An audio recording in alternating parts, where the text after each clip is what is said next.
Serbia generally very dependent on oil and gas imports. That's one thing.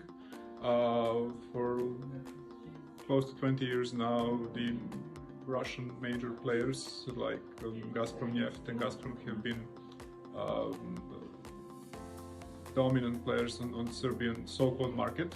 I say it's so-called because we don't really have a gas market for sure. We have a quasi-monopoly with the company called Serbia Gas, which imports practically all of the gas from Russia. Only recently has Serbia become part of the network, interconnectors to Bulgaria and interconnectors to Greece, to allow itself to import gas from the regasification station in Greece.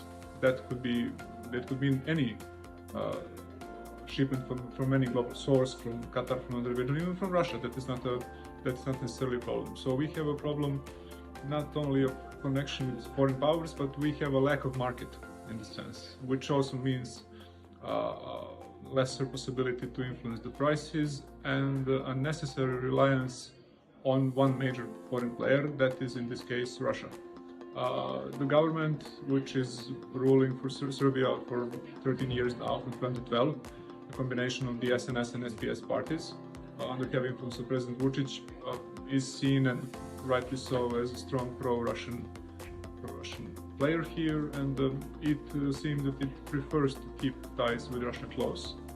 The case with the Serbian quasi-oil monopoly, NIS, which has the only refinery in Serbia, which is in Pančevo, and which since January has been under nominal American sanctions, but which do not have an effect because the United States keep postponing the effect of the sanctions due to the Russian ownership in this company. Serbia has not made any steps to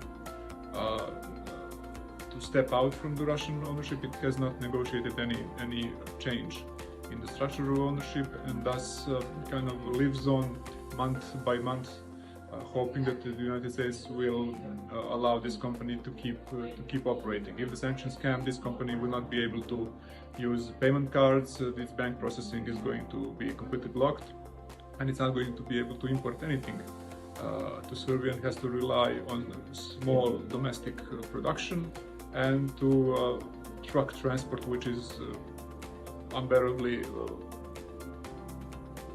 finite option for Serbia.